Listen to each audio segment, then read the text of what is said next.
What do you see? Glitz and glamour, art for the elite and expensive seats.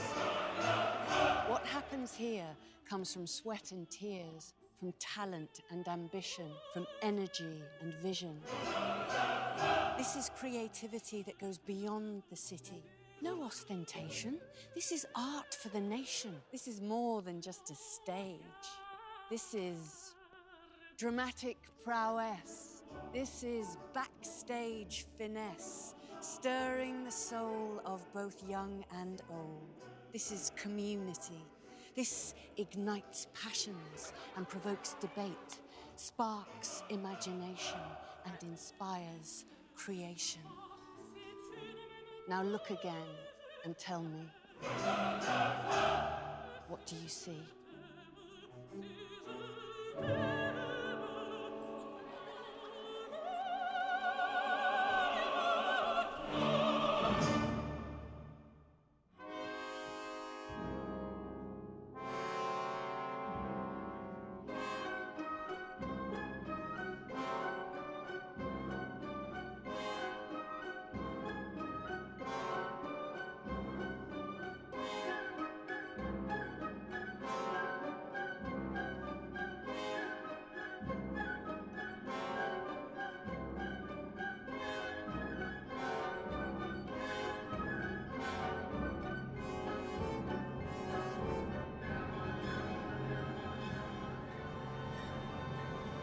Tonight, Bryn Tervel stars in one of Russia's greatest masterpieces, Boris Godunov, live from the Royal Opera House.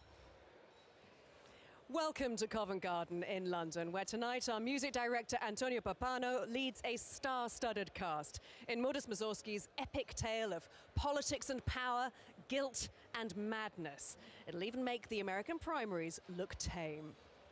Based on a real historical figure, Boris Godunov murders his way to the throne, ruling 16th century Russia with an iron fist before a blast from his past sends him spiraling into psychological crisis.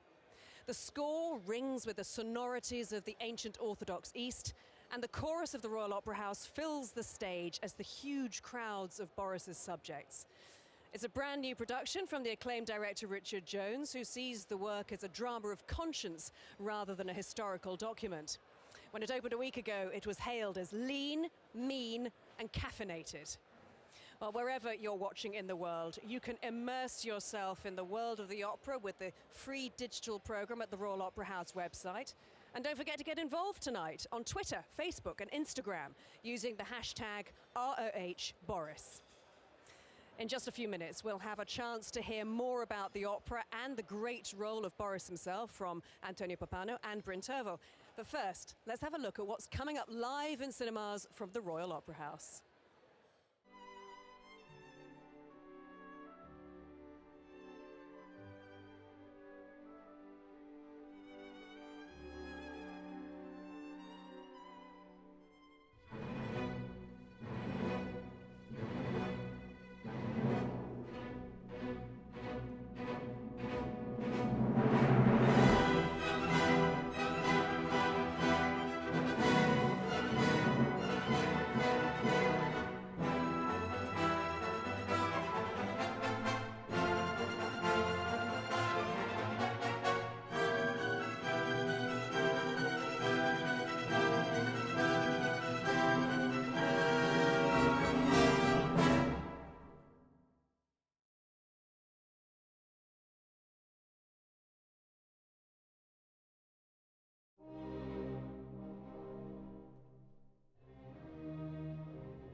Just a couple of the delights coming up in cinemas from the Royal Opera House.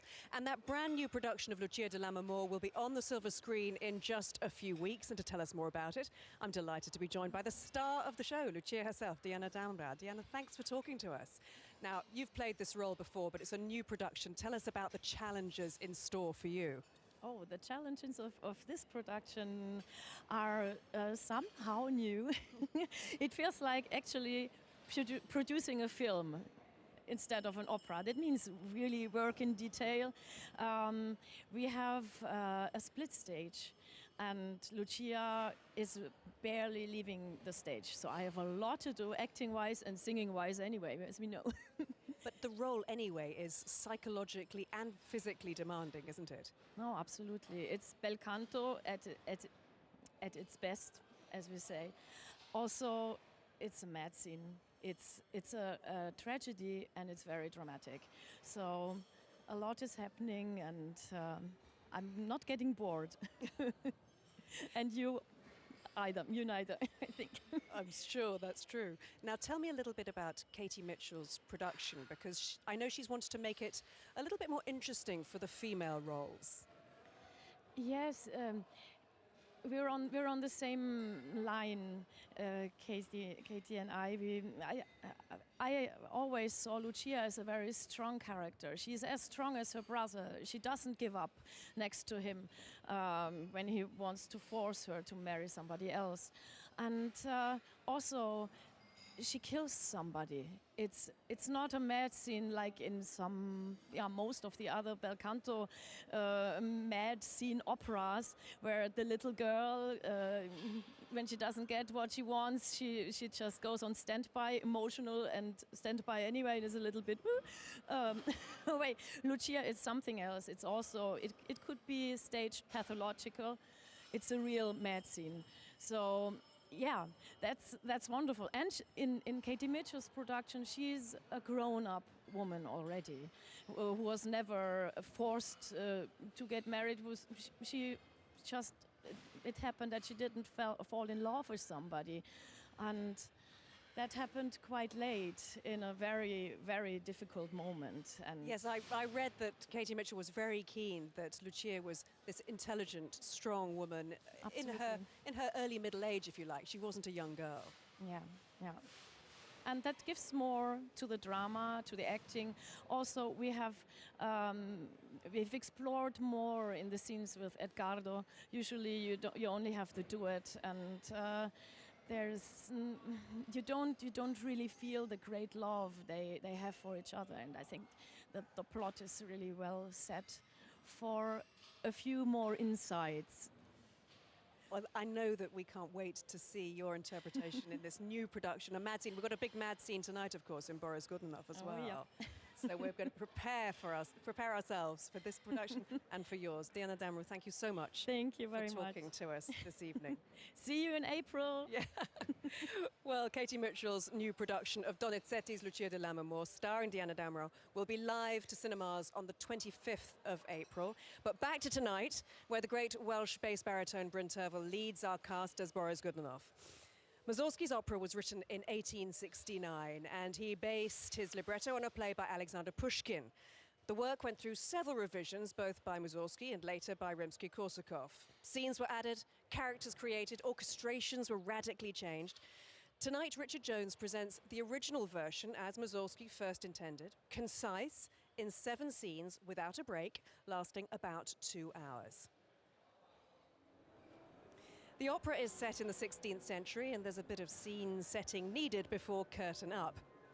After the death of Ivan the Terrible, Boris is appointed regent to rule Russia in the place of Ivan's young children. The eldest child is feeble-minded and unfit to take the throne, so the story goes. The younger son, Dmitri, then disappears in mysterious circumstances. As the opera opens, Boris is apparently wrestling with the decision whether to accept the responsibilities of the crown. The people, in a very well-orchestrated manner, are encouraged to support his claim to the throne. In one of the opera's most spectacular set pieces, Boris is crowned Tsar of Russia. As Boris grapples with ruling the massive country, he tries to keep his secrets buried and hide the bloody and violent route he took to the throne, as Richard Jones has staged in the opening scene of this production, so be warned. The conductor is the music director of the Royal Opera, Antonio Pappano. At the heart of the cast this evening is Bryn Terfel, making his debut in the role and in the Russian language. We met up with Tony and Bryn in rehearsal to find out more about the role and the opera, and they were accompanied at the piano by the wonderful Susanna Stranders.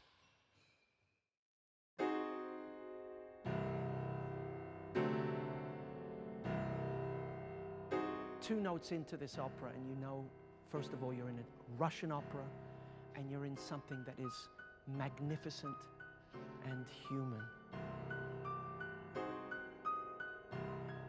I think this opera, to a certain degree, lives or dies by who is the central character. No, it's not some Russian piano concerto. It is the coronation scene. Boris Godunov is at once full of politics, it's full of the people, it's full of religion. The mix is just incredible. It's strong and it's epic. It is undoubtedly the rise and the fall of a very troubled Tsar. You come out, it's millions of people there, you come out and it's your coronation and you're supposed to give a speech, and for the first half of it, you speak to yourself. And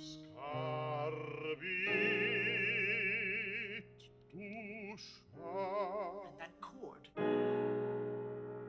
somehow it tells a story. That's all the music somehow presents your state of mind, or deep sort of psychological knowledge. And the guilt is there also. In that it's chord. written with guilt.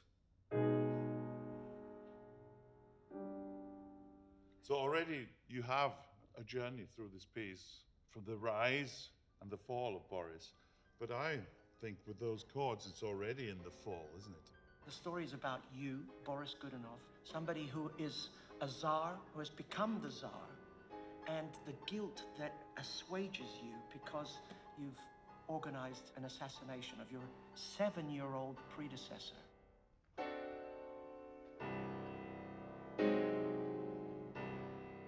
I don't know about you, but I, as a conductor, my experience is that I'm conducting a play. When I watch you rehearse, you seem like you're a Shakespearean actor delivering these lines, albeit in Russian.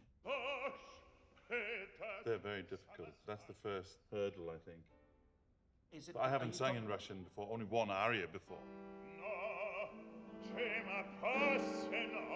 It's very difficult for a North Walian not to do a hard L, because our language is all hard L's. As you find, it's all back. But to get this E, like the Y in Italian, to get that front L.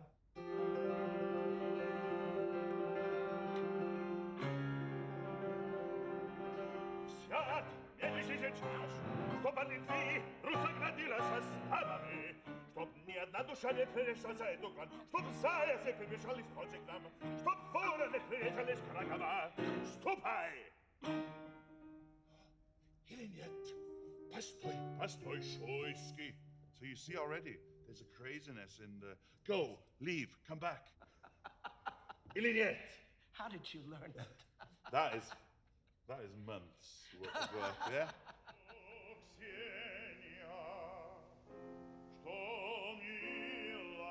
I've just reached my 50th birthday, so I think it's a good time for Boris. I have 3 boys myself, so these are things that you bring into your characterization. Yes, and the tenderness in this music is surprising. He has a capacity for humanity and warmth that is, that makes him such a complete character. Bryn, this opera has one of the great final scenes, great death scene. It is surprising because it is at once very, very moving and yet very, very disturbing and very beautiful.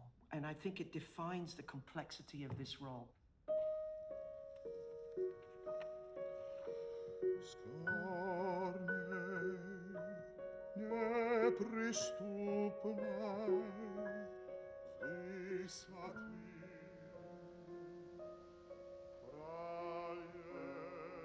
By any measure, Boris Godunov is a masterpiece.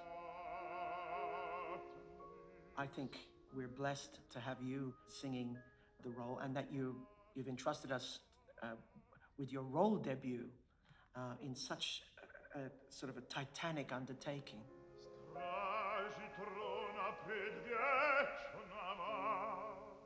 I'm still not sure what kind of Boris can sing that beautifully, tenderly. Do you have to have that element of guilt? You convinced me, Bryn. Okay, I'll keep it like that.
Павличук.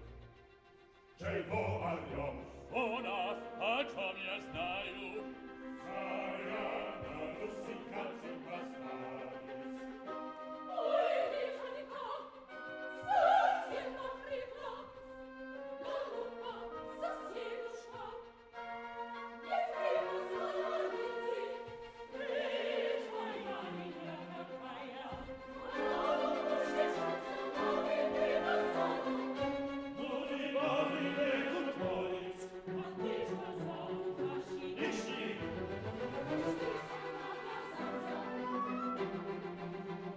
ай, не веди, не бушуйте.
Zri z niebies na sliozy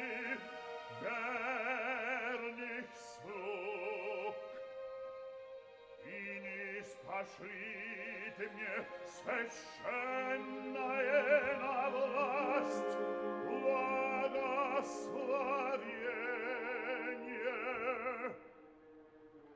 Да буду благ и праведен, как ты, да в славе правлю свой народ.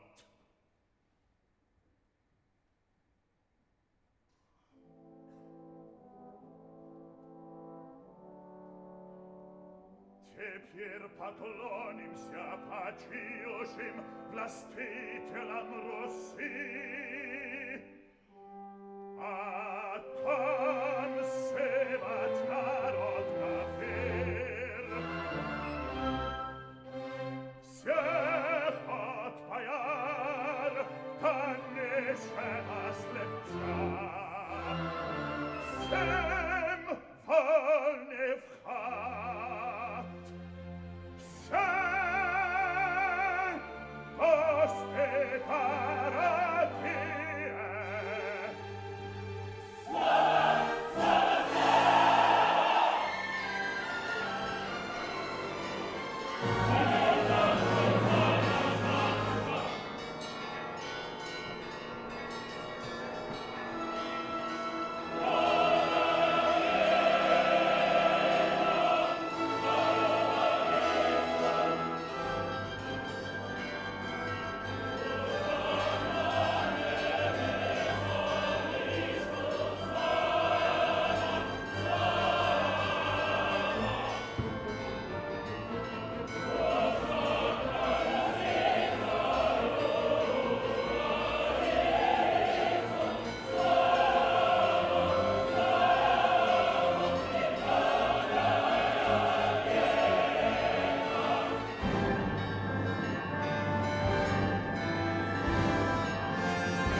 Последнее сказание, и летопись окончена моя. Окончен труд, завещанный от Бога мне грешному.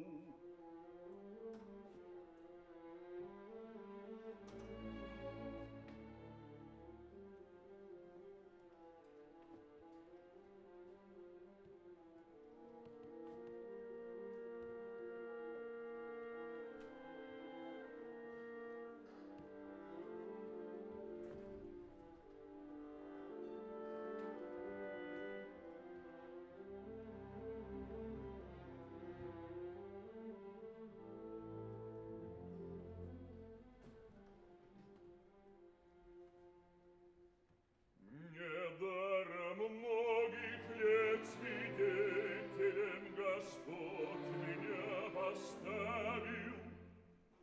Когда-нибудь, мама трудолюбивый, найдет мой труд усердный, безымянный, засветит он, как я свою лампаду, и пыль веков от хартии отряхнув, правдивые сказания перепишет.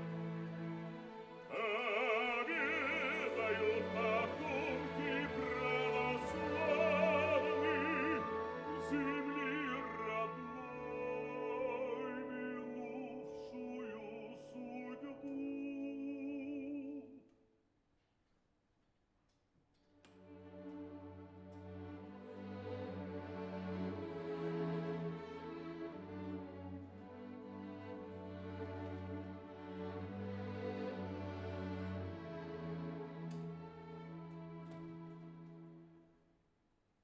На старости я сызнова живу.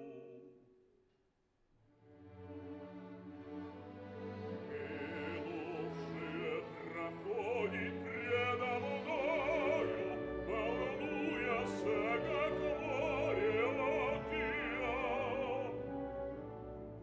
А мною оно неслось, событий полно. Теперь оно спокойно и безмолвно.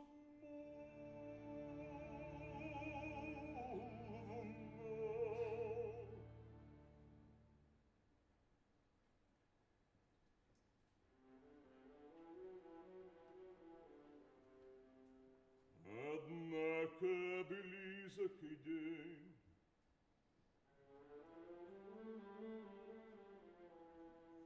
лампада догорает.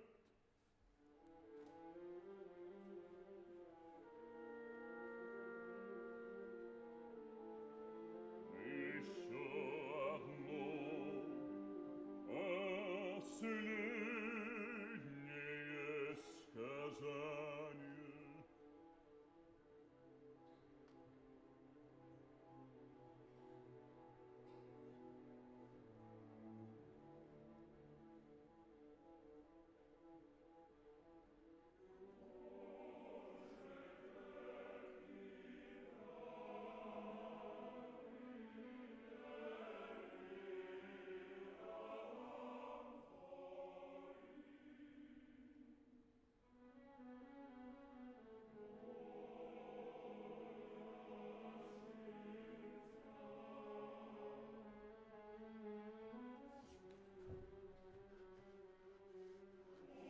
Всё тот же сон, в третий раз, всё тот же сон.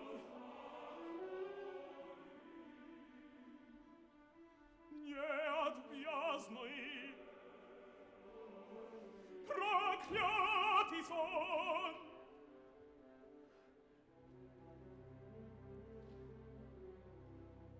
А старик сидит да пишет, и дремота знат во всю ночь он не смыкал очей.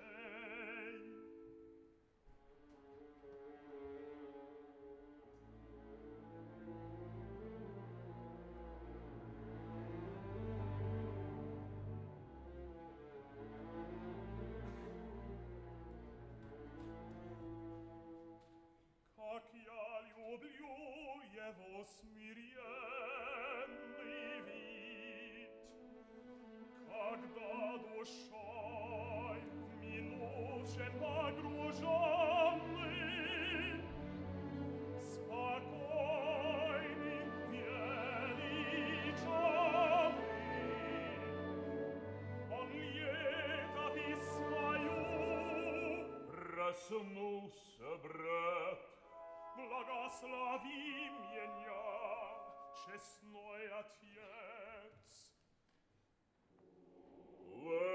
Благослови тебя, Господь, и днес, и присно, и вовеки.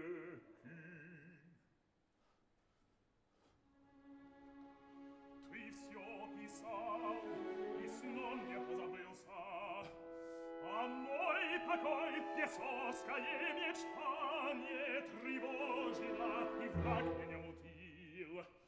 Мне снилась лестница крутая, вела меня на башню, с высоты мне виделась Москва,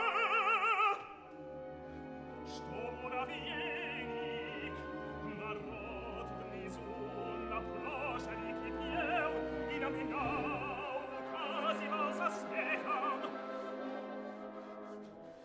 И стыдно мне, и страшно становилось, и, падая стремглав, я пробуждался.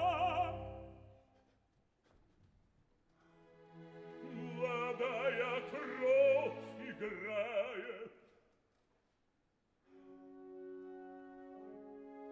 смиряй себя молитвой и постом, и сны твои видений легких будут полны.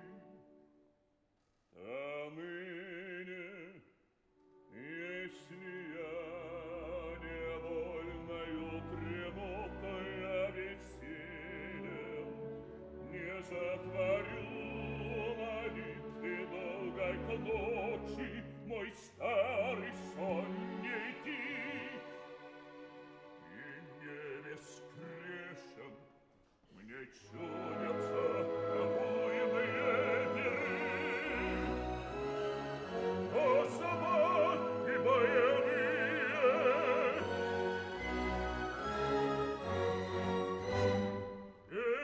безумные потеки юных лет. Как весело провел свою ты младость, ты воевал под башнями Казаны, ты ратных вы пришуйском отражал, ты видел твор и роскошь Иоанна, а я от отроческих лет по кельям скитаюсь, бедный инок. Зачем и мне не тешится поет, мне пировать за царскою трапезой? Не сетуй, брат, что рано грешный свет покинул. Верь ты мне, нас истори пленяет роскошь и женская лукавая любовь. А мысли, сын, и о царях великих. Кто выше их и что же? О, как часто они меняли свой посуд царский и вальхиру, и свой венец роскошный на кафталук смиренный, и в келье святой душою отдыхали.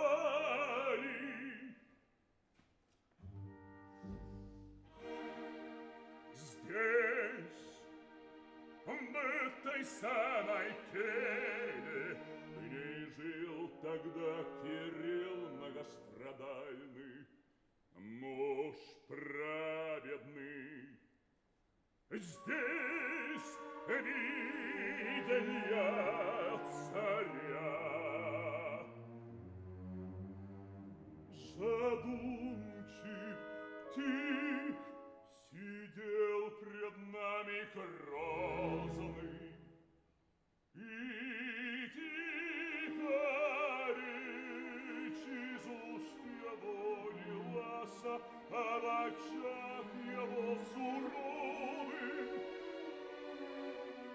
раскаяния слеза дрожала. И плакал он, а сын его Фёдор, он царские чертоги преобратил молитвенную келью.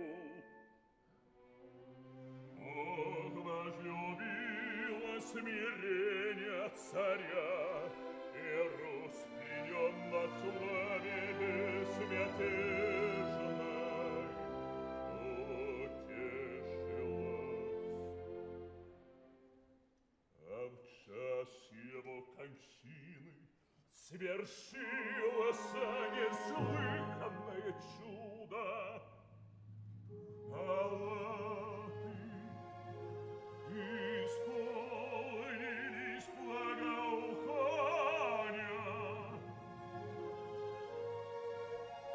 и лик его, как солнце, просиял. Уж не видать такого нам царя, прогневали мы Бога, согрешили владыкою себе, царя-убийцу нарекли.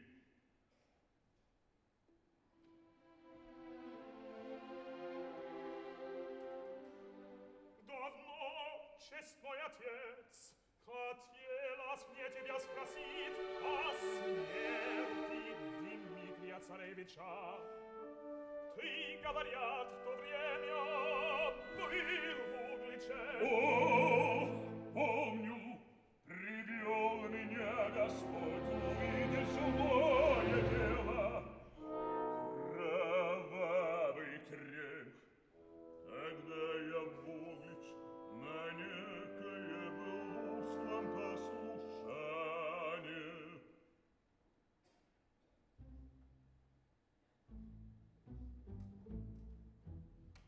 Пришел я в ночь,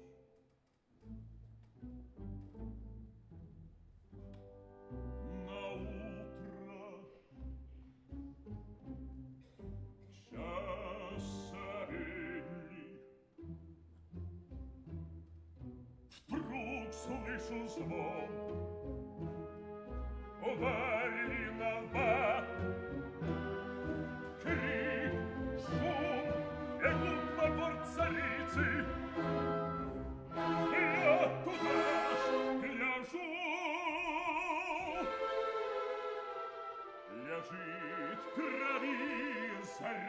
самый царевич, царица-мать, беспамятствен над ним. Кормилица несчастная в отчаянной рыдает, а там на площади народа стервенясь волочит беспожную предательницу ногу. Вопль! Стоны! Руки между них свиреп от злости бледен, является Иуда и Дьяковский. Вот он, злодей, раздался общий вой. Вот народ бросится на свет, бежавший трём убийцам. Злодеев захватили и привели теплый труп младенца. И чудо! Труп и мертвец затрепетал.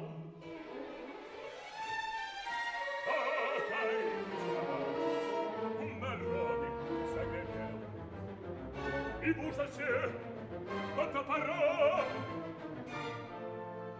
злодеи покаялись им назвали Бориса.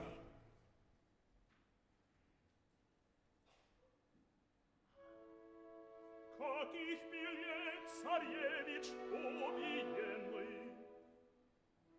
лет 7. Постой. С тех пор прошло лет 10 или нет? 12. Так, 12 лет. Он был бы твой ровесник и царствовал. Но Бог судил иное. Бориса преступлением напьющим заключу я летопись свою. Брат Григорий, ты грамотой свой разум просветил. Тебе мой труд передаю. Описывай, не мудрствуя лукаво, всё, чему свидетель в жизни будешь. Войну или мир, управу государей, пророчества и знамения небесные. А мне пора уж отдохнуть.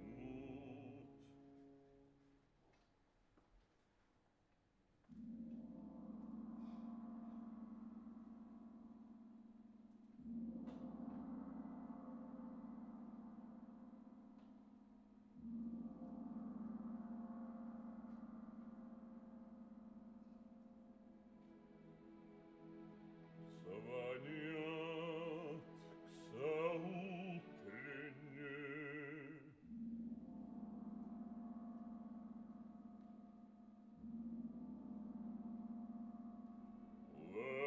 Благослови Господь своих рабов.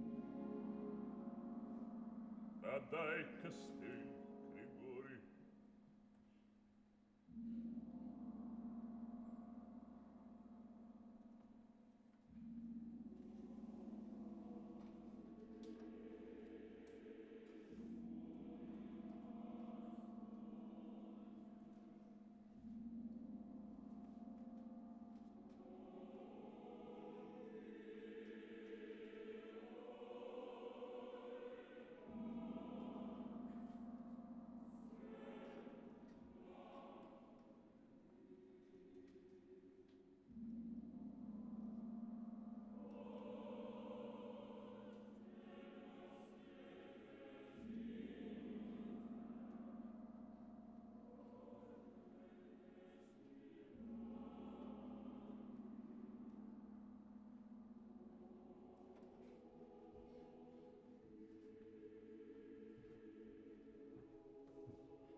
между тем отшельник в темной келье.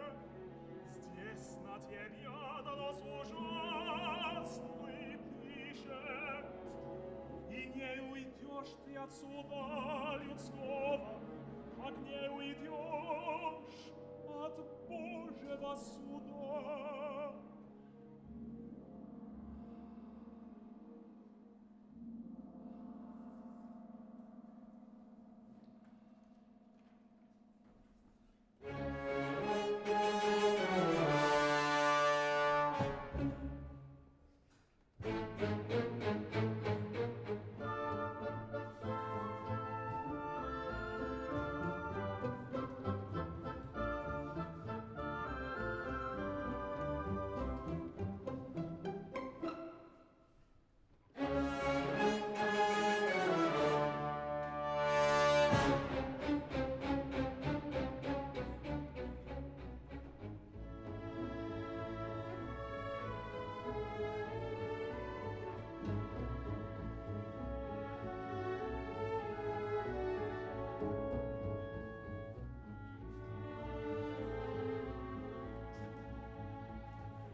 Жена, мир, дому твоему. Чем то ми возбудивать стати честнее? Чем Бог послал хозяюшка? Нет ли вина? Как не видите, отцы мои? Сейчас винецу.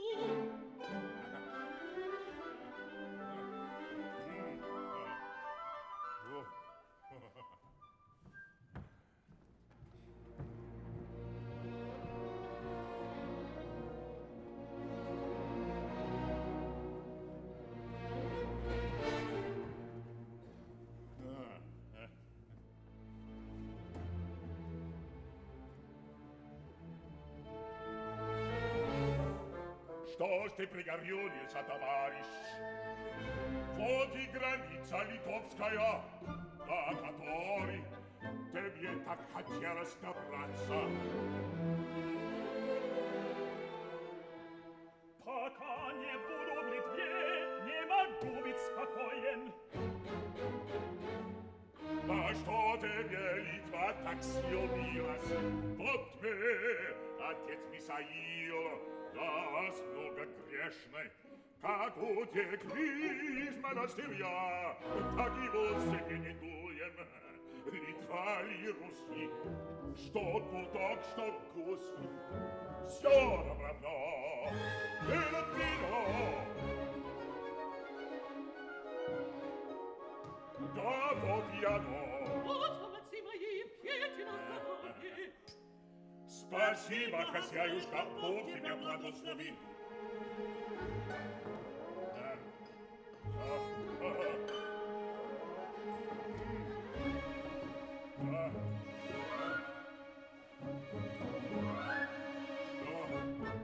Ложки!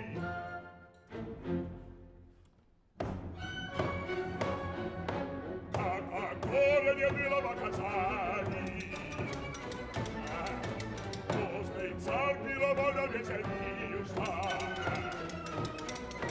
Он Дарья и Бельничка, так чтоб им было небо такой, а ночью гулять.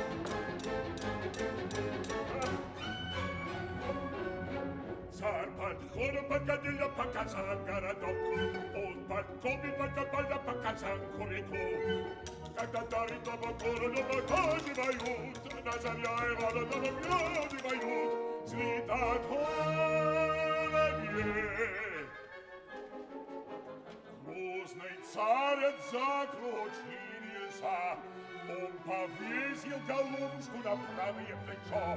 Уж как стал царь пушкарей зевать, пушкарей-то зажигальщиков, зажигальщиков. Задымилась свечка возгуярова, Хотел молодой пускай от почечке, а из пороком бочка закружилась, ой, по подкову покатилась, да и хлопнула. Завопили, заголпили, шли татарами, пламя матом заливались я. Полегло татарами подбужая, полегло и 40 тысячей, и 3000.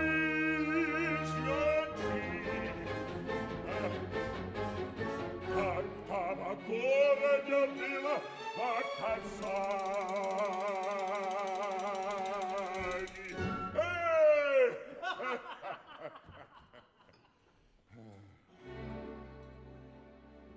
Что ж ты не подтягиваешь? Да и не подтягиваешь. Не хочу. Вольному воля. На пьяну рая честь залил, ты печарочку, за шикарочку.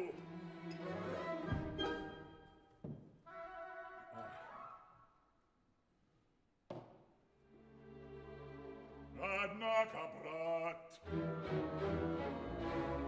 когда я пью, так язык не люблю. И на дело пьянства, и на дело чванства. Хочешь жить, как мы, милости просим? Нет, так убирайся, проваливай.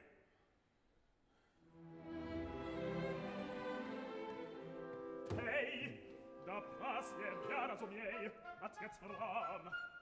Про себя? Да что мне про себя разуметь? Эх, как едет юн, едет юн. Да погоняет юн.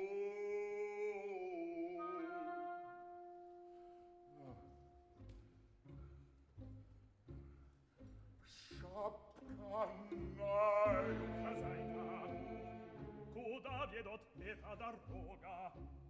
Арсика, Вот армеец. А дальнече до Литвы. Не траци недалече, к вечеру можно поспеть. А беги застави, Так, заставой. кто-то бежал из Москвы, а велено всех задерживать, досматривать. Вот тебе, бабушка Юля, в тень. Завижаю, если А какой нужно? Уж не знаю, двадцать знаю, только дорогу нет, а приставала. Так, А чего поймают?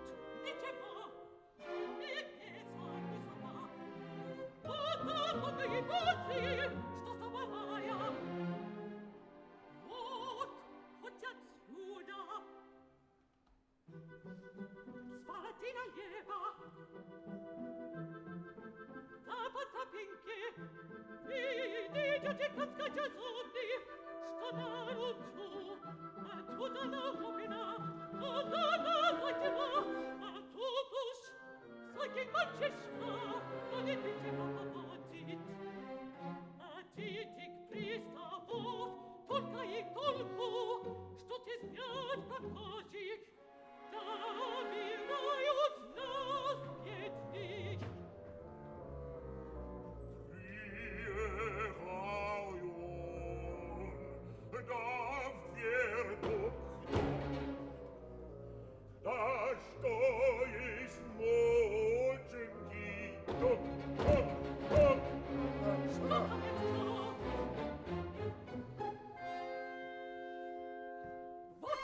infatti appiatta sono vedut.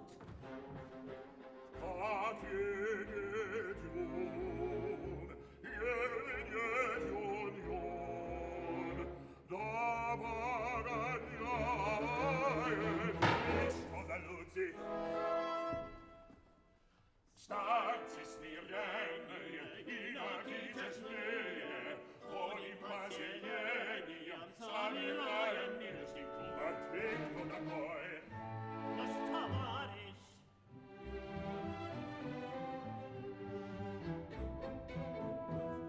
Miranini sbrigarada. Prava dir, scarcettaro vieja, i tu vas faiasi.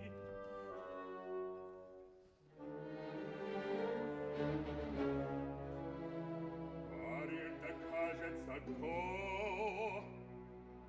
лаха пожива. Вот разве старцы?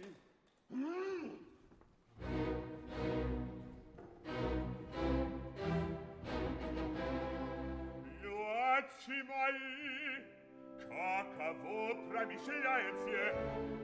О, плохо, сыне, плохо.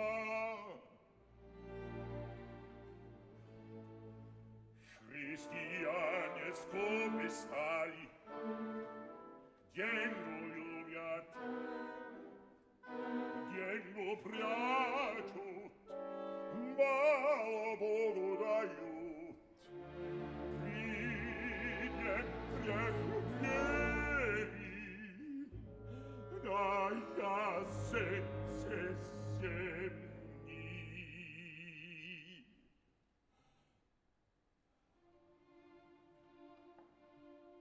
Ходишь, ходишь, молишь, молишь, еле, три полушки выболишь. Что делать с горем и остальное пропьешь? Ох, пришли наши последние времена. Господи, помилуй, спаси нас!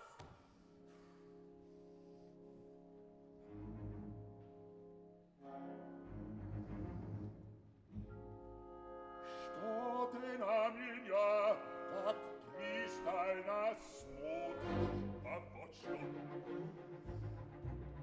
Алёха, при тебе указ.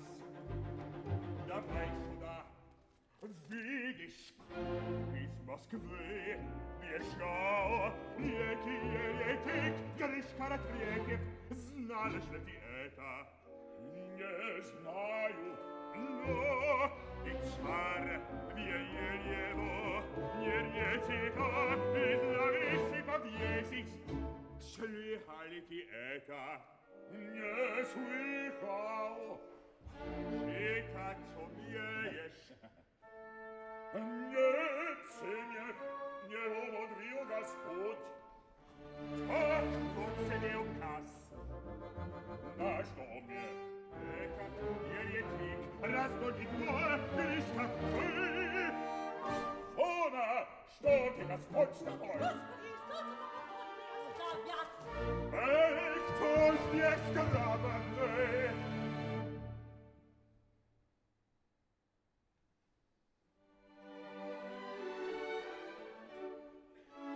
Я грамотный. Эва, ну, читай, вслух читай. Чудова монастыря, недостойный чернец Григорий из роду отрепьевих. Научен дьявола, вздумал смущать святую братью всякими соблазны и беззакониями. Объезжал он Гришка границей Литовской, и царь приказал изгнать его. И повесить. Здесь не сказано повесить. Врешь, если око слово в строку пишется. Читай, изловить и повесить. И повесить. А лет ему Krishtie, otradu, кантесят, балада седая, брюхо толстая, нос красный. Челси, ребята! Что вы, пастыря окаянные, чего пристали? Ну, какая крышка! Нет, брат, молод, шутить. Как по складам умею, как плохо разбираю, а разберу, коль дело-то до петли доходит.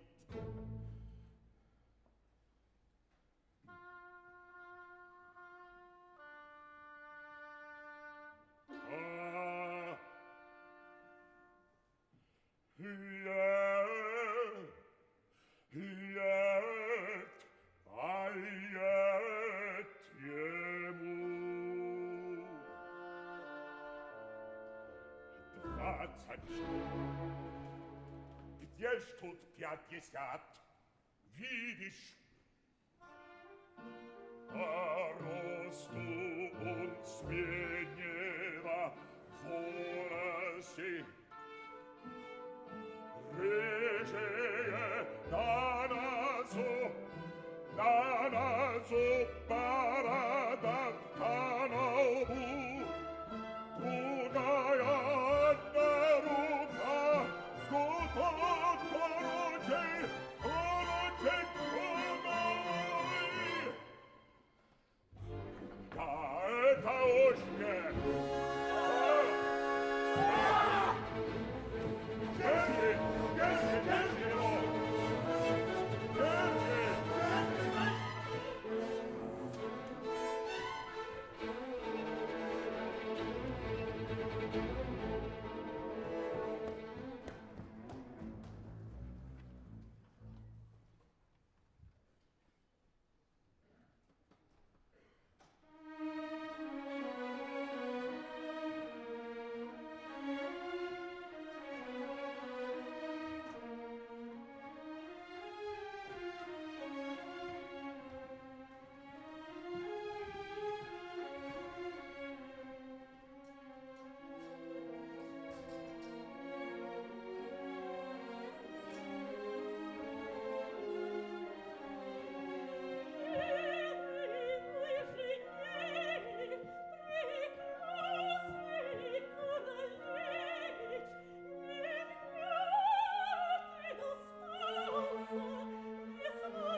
Светлицу, беседа теплою с подругами своими, рассей свой ум от дум тяжелых. Иди, дитя,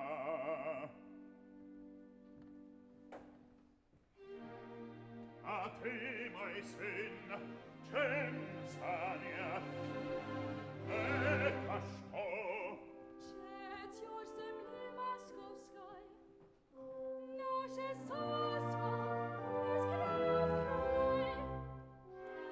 Вот видишь, вот Москва, вот Новгород, а вот Казань, вот Астрахань, вот моя Красная, вот Венские чудеса. А вот Сибирь.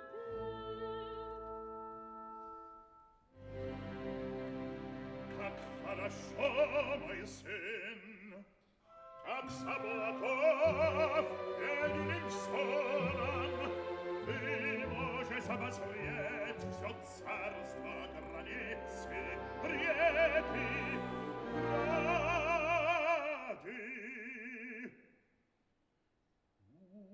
Учись, Фёдор,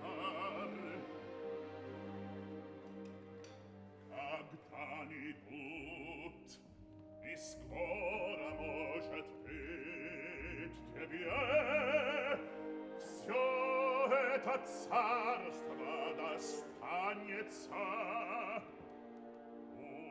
Учись, мой сын.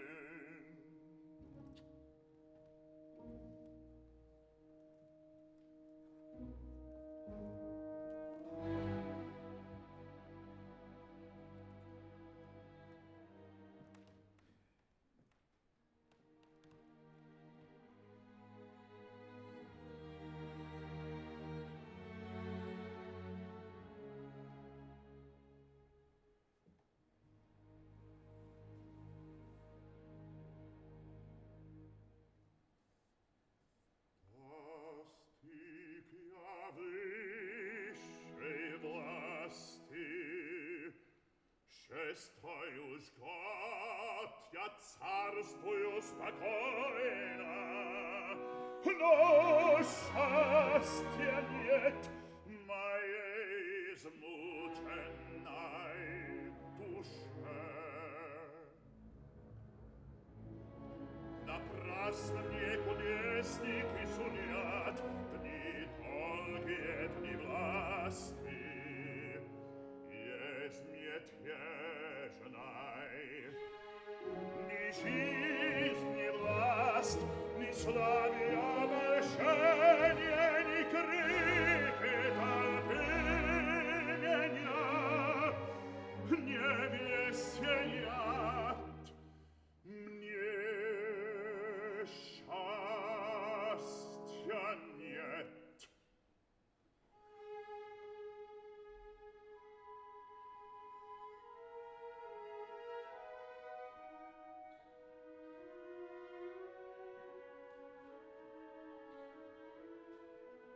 Думал свой народ в довольстве и славе успокоить, щедротами любовь его снискать, но отложил пустое попечение.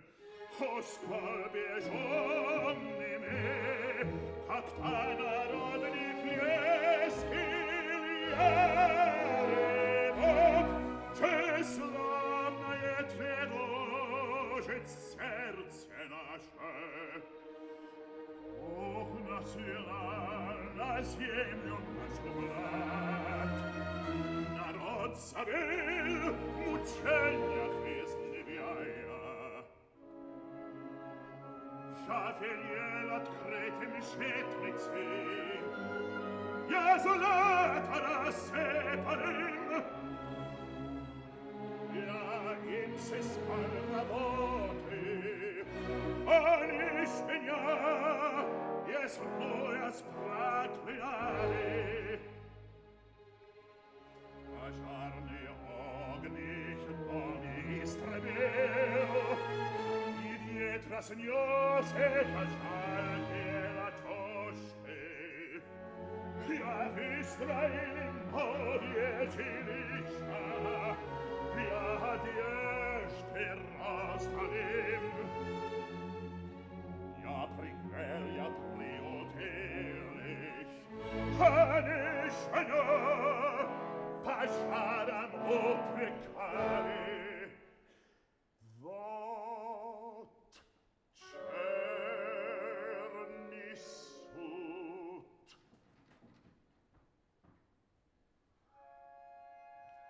В земле своей омнил найти отраду, готовил дочери веселый брачный пир.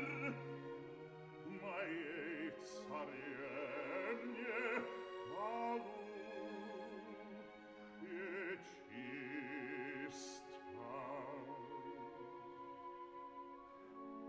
О, не судил Господь, не то утешение, как горе смерть уносит женща, и тут лукавая молва виновником дочернего тоста считала, Боже праведней меня, несчастного отца. Кто не умрет, я всех убийца тайни. Я отравил сестру свою царицу, я ускорил Феодора кончину, я отрока несчастного царевича малютку. Теперь чего? Великий государь! Ну что ж, смолк.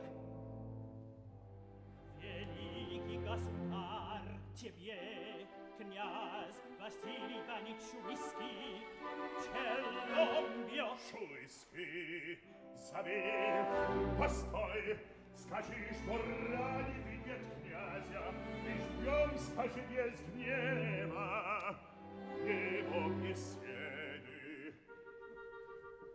Вечер Пушкина холоп пришел с доносом на Шуйского, Мстиславского и прочих, и на хозяина.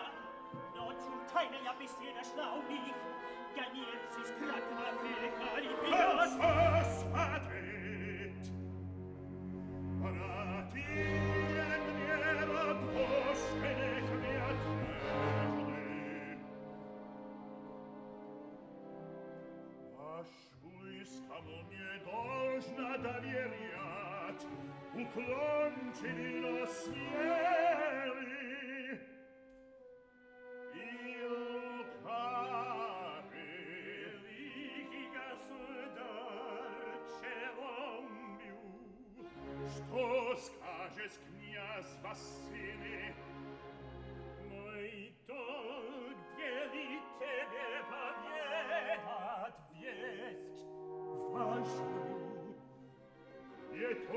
Pushkino, Livio Svečosekvi, как инственный гнец. Я думал, не ведаешь ты этой тайны. Нет нужды, князь, рассказывай. Но при царевиче неловко. Старшойский, царевич может знать, что ведает князь Шуйский. Говори. Царь в Литве явился самозванец.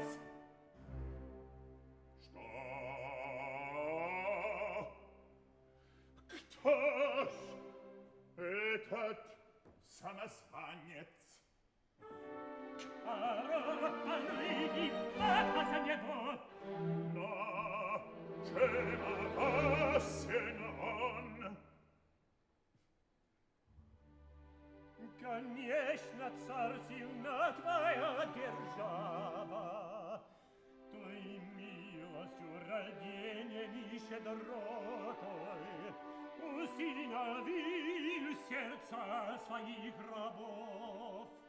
Но знаешь сам, бессмысленная чернь, изменчива, мятежна, суеверна, легко пустой надежде предана, малейшему нужению послушна, к истине сука неравнодушна, все баснями питается она.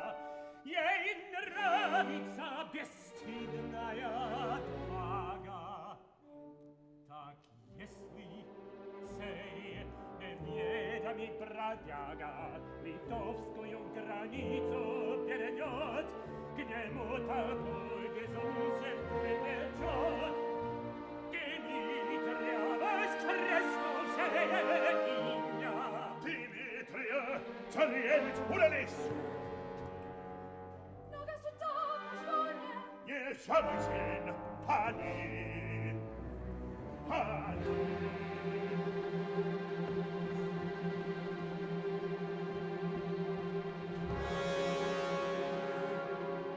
Свят месяц час, помогите, разогородилась оставили, чтоб не долетали плеша за эту, чтоб заяцы прибежали с пончиком, чтоб вороны прилетели с крана. Ступай! Или нет? Постой, постой, Шуйский.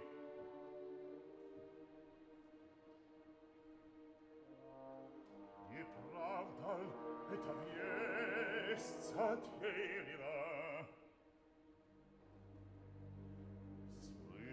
Слыхали ты когда-нибудь,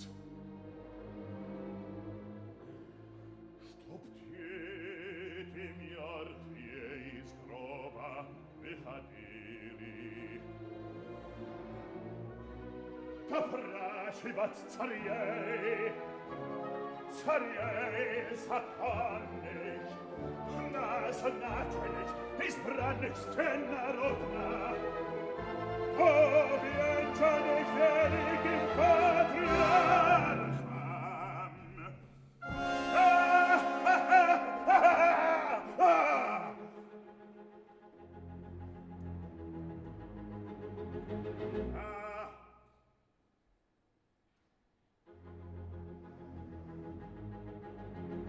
Что?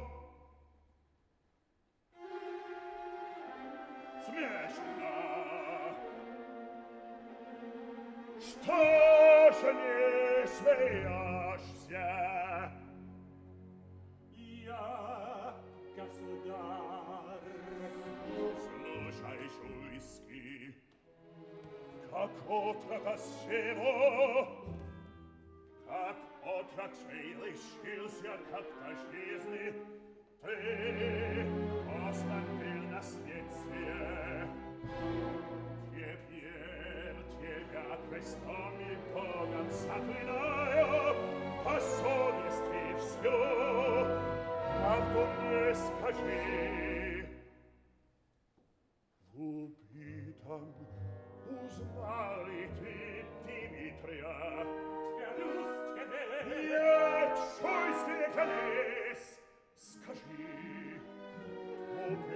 Cesarevich.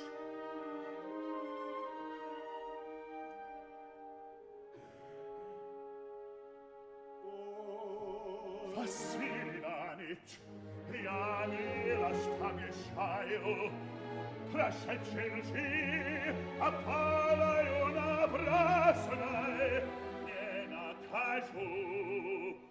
Но если ты хитришь, головою сына клянусь, тебя постигнет злая казнь. Такая казнь, что сам Иван Васильевич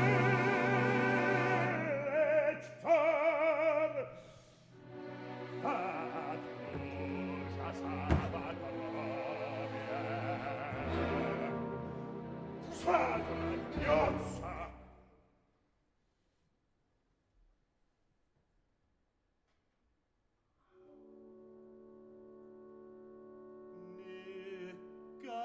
Страшна, страшна твоя немилость. Перед тобой могу ли я лукавить?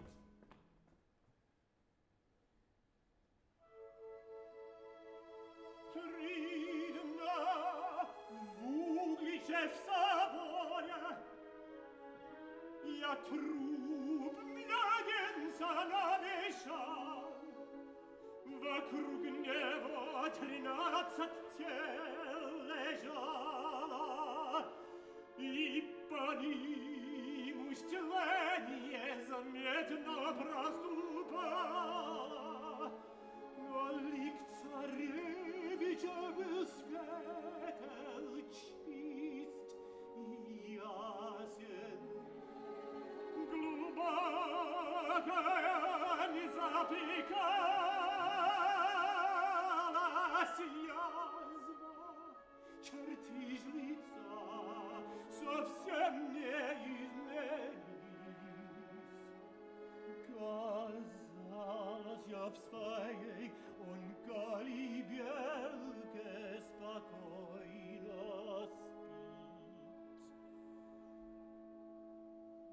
сложивши ручки и в правой крепко сжав игрушку детскую валечку. Ударись!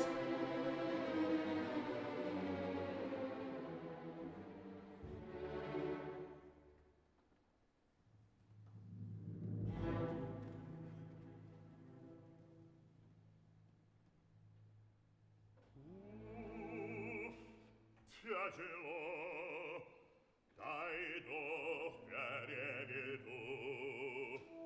Я чувствовал все кровне, кину на свицо, и тяжко опускалась.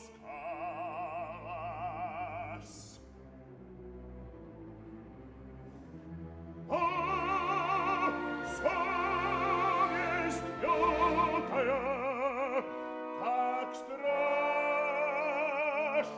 ты караешь. Ежели в тебе пятно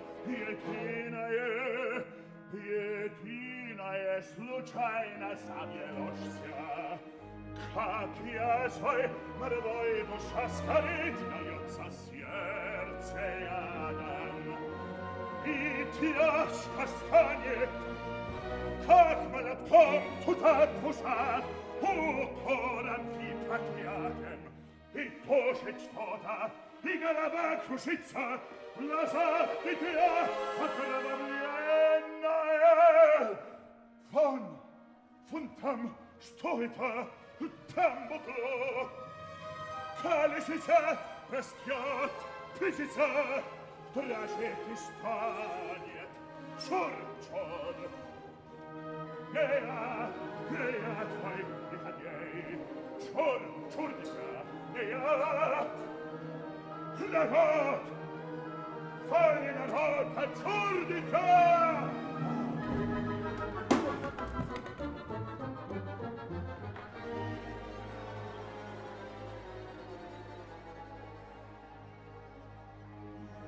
Oh, ospade, venie hoces sommierte crescega. Amilo et oscio, presto navazzaria. Paressa!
ferito piecku.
охотник. Вор, бродяга безызвестный, злодей и бунтовщик, оставшим мятежом с толпой наемников голодных, именем царевича назвавшись, себя царем исконным, величая запуслые лояльными пальми и всякой сволочи литовской, задумал сокрушить трон Борисов, и вор бояр к тому же намеренно приглашает. О чем злодей сие указы разослал? Аврари, благословясь над ним правдивый суд вас сотворите. Что ж, моя благоноса, бояре? Там, первый начинать, бояре. А наше мнение, оно готово. Ищи, Андрей Михайлович. Сотвера, кто мне он сказать, стой, бояре? И это издави, а там сказни, пожалуй, ладно. Но не совсем-то ладно. А ну, бояре, не снимайте.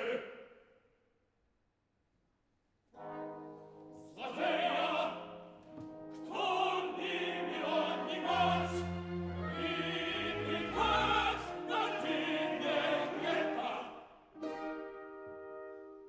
А там созрите, кровь его подвесить, Господу раны голодные.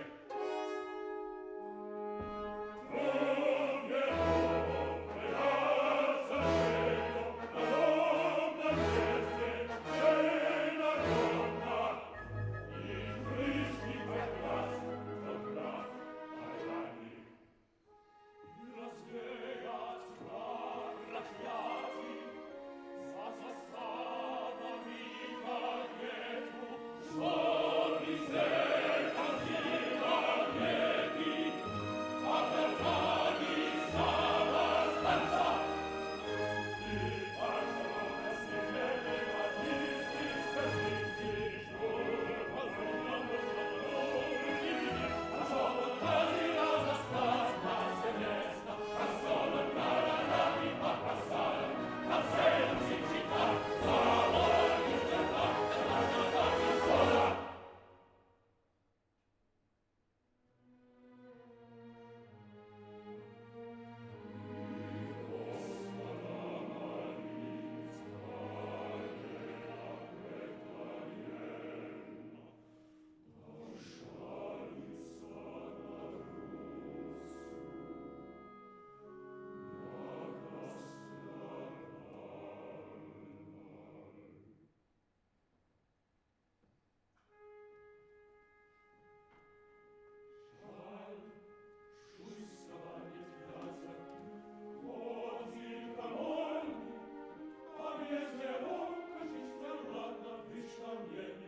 Простите мне, бояре, много пропомнили.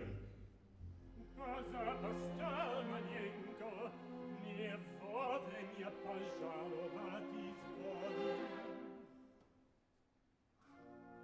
Дела, заботы тяжкие, вещь колби права. Слезами, Василий Иванович, звоните вам, кого-нибудь постельной заниматься. Надо отдохнуть, что жить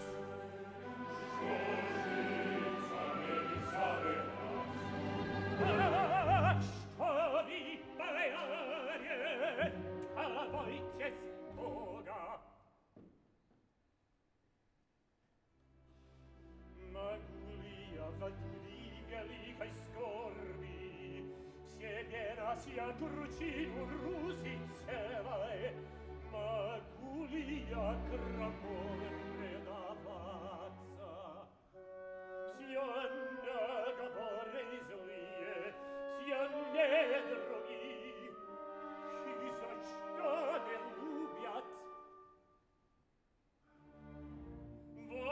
Amite piel, lumbiava se dušoj vajarje, haču predupredit.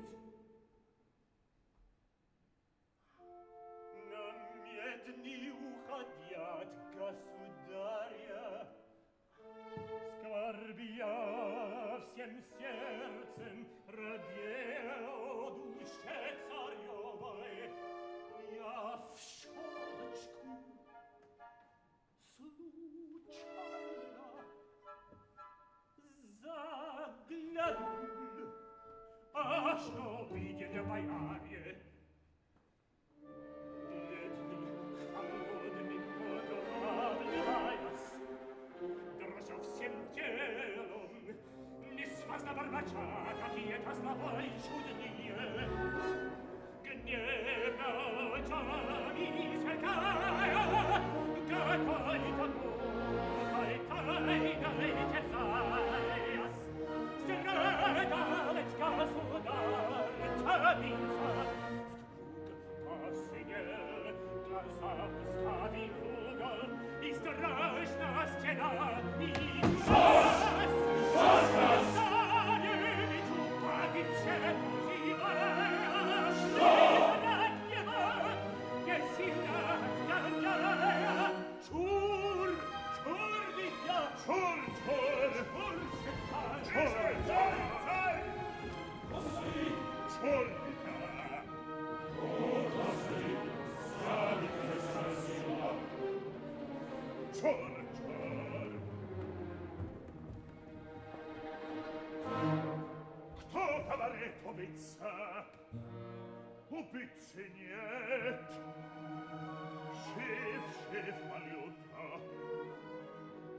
А шуйскому торживую присягу четвертовать. Благодать Господня над тобой.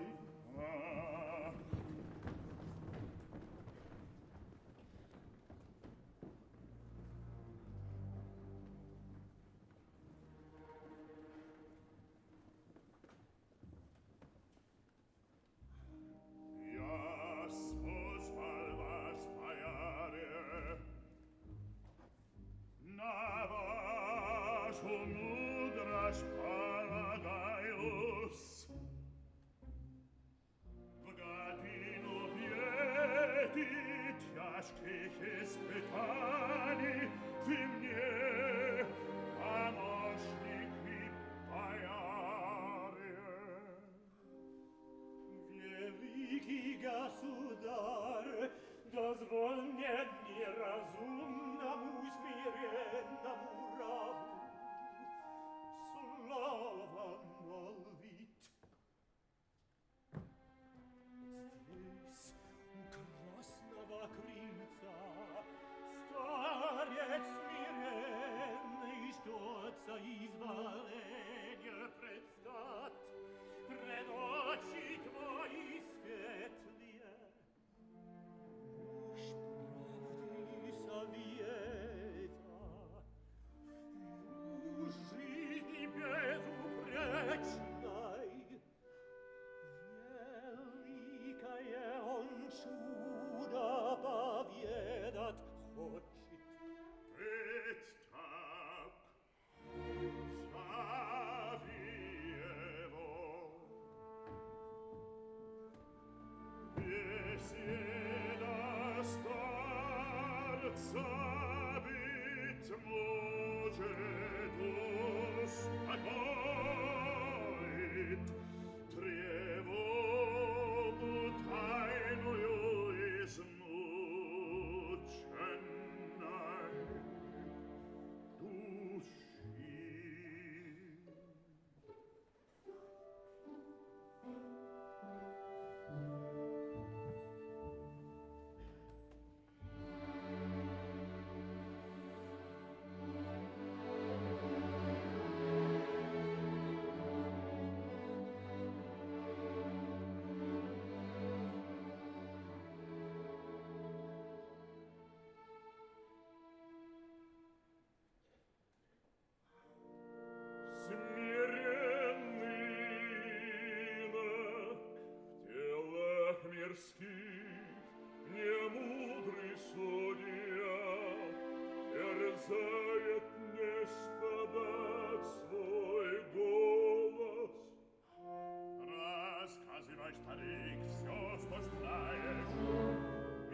зутайки. Рассказ мой будет прост и краток, бесхитростная повесть о дивном промысле Господнем.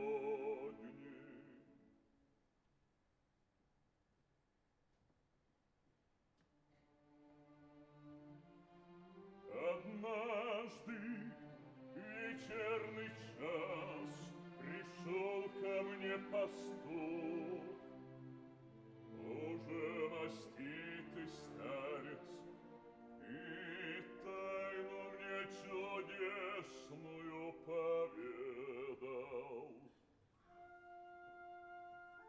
Еще ребенком, сказал он, ясне, и с той поры не знала ни дня, ни ночи о старости.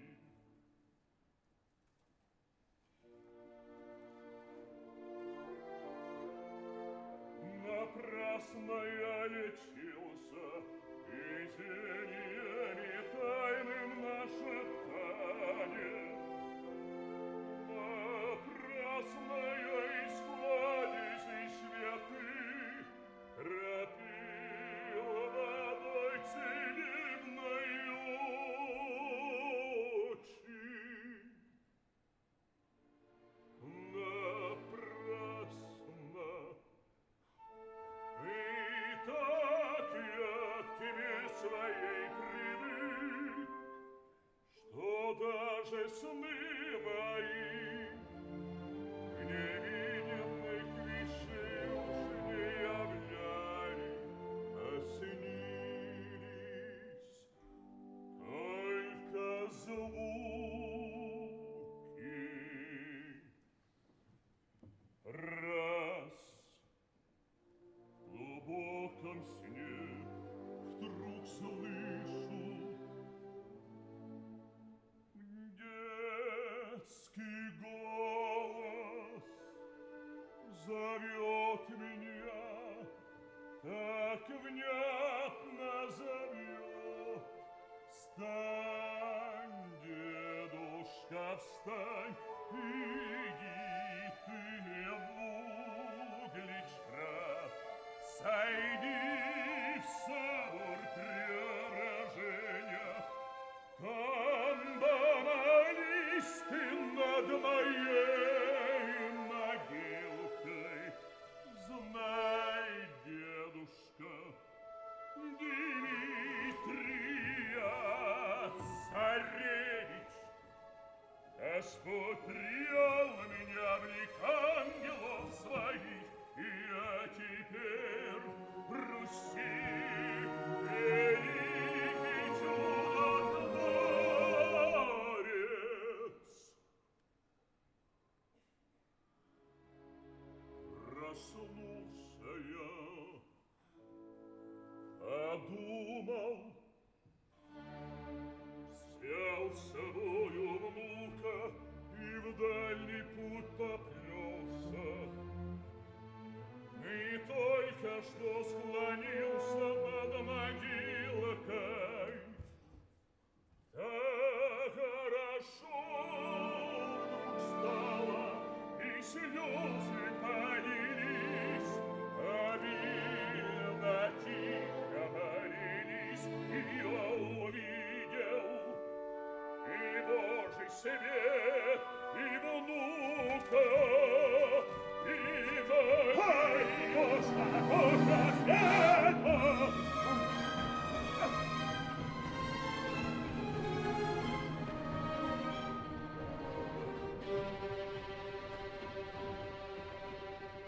Царевича скорей, ах, тяжко мне спина.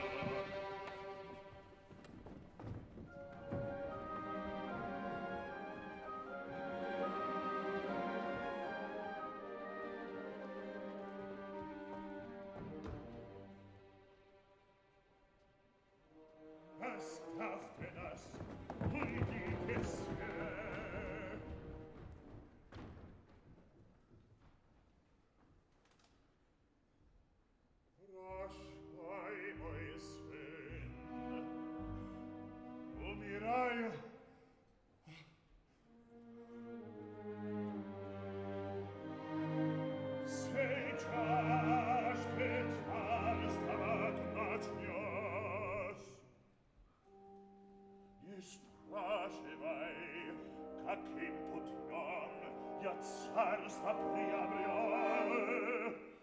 Тебе не нужно знать, ты царство по праву будешь, как мой наследник, как сын мой стернодный. Сын мой, дитя мое родное, венец тебе доставься в тяжкую годину. Сион, злой самозванец, он и мне ужасно польчен. Вокруг тебя бояр крамола, измена войска, Владимир. Слушай, Феодор, не веряйся навеком, бояр крамольных, зорко следи за их сношениями тайными с твою. Измену карай, без пощады, без смелости карай, строг облекая в суд народный, суд нелицемерный. Стой на страже борцам за веру правую, свят от любви, святых угодных антажен. Соблюди ты чистоту свою, Феодор, не мощь твоя и сила, и разума, не постичь спасения.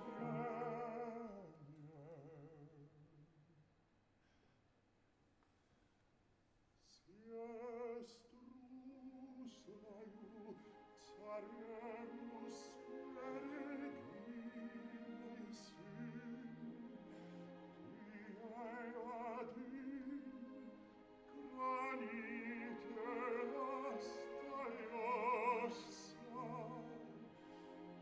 Вашей Ксении кому чистой.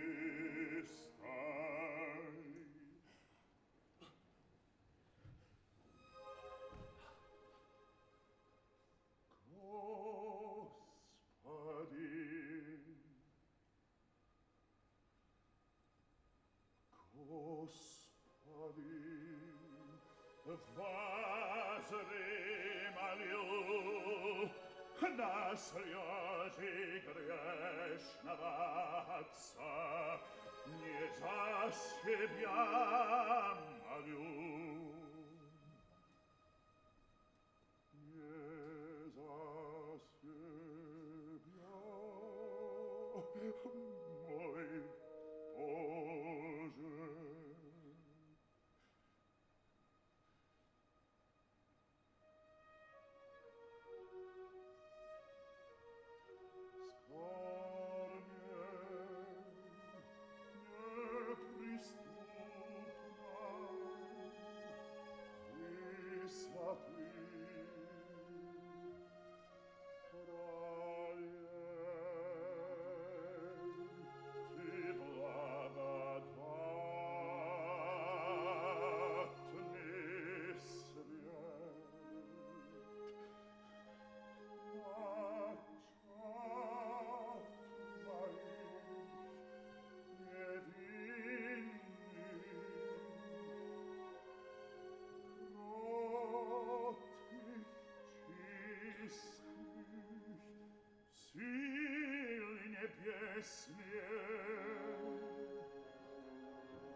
Стражи трона предвечного,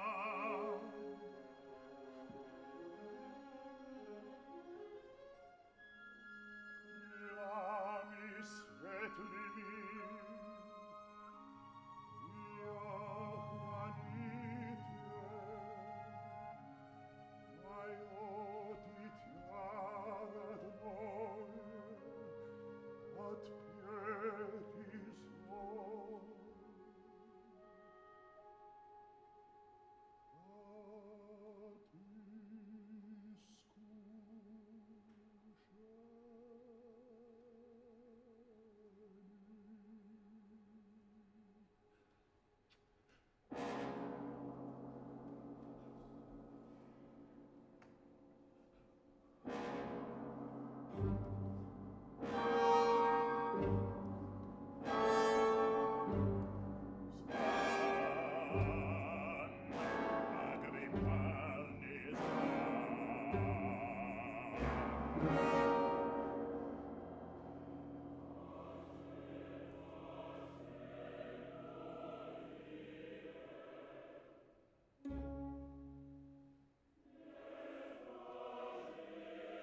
Nadgrobny popły, schema, świataja schema, w manaszy cary tot.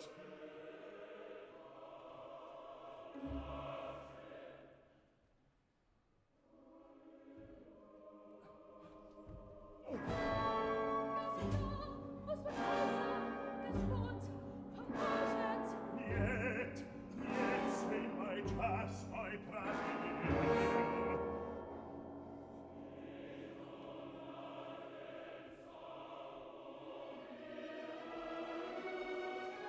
Боже, Боже, тяжко мне, уже греха не замрет. О, злая смерть, как мучишь ты жестоко!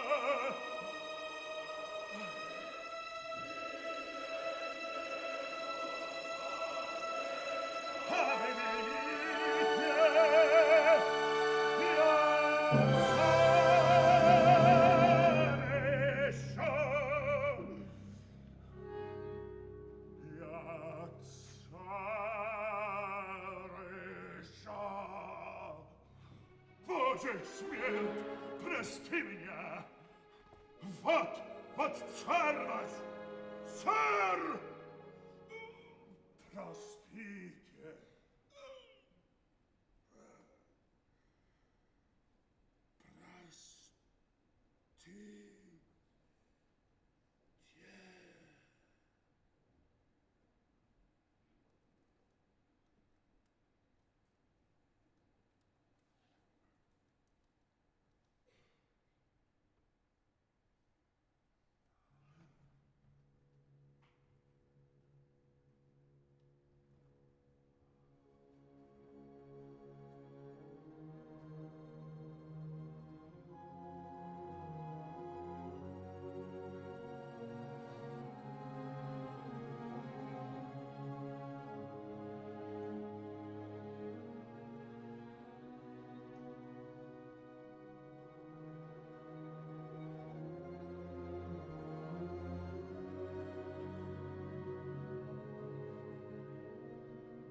Bryn Terfel as Boris Godunov, live from the Royal Opera House, Covent Garden.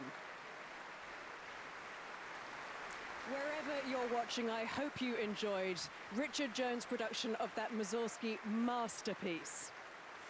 Don't forget that the Royal Ballet will be hitting the silver screens very soon with that much-loved classic Giselle. That's in just a few days' time on the 6th of April. The Royal Opera will be back in a few weeks' time with Katie Mitchell's brand new Lucia di Lammermoor. That's on the 25th of April. But as the applause continues to ring out here in London, it's time for me, Katie Derham, to say goodnight.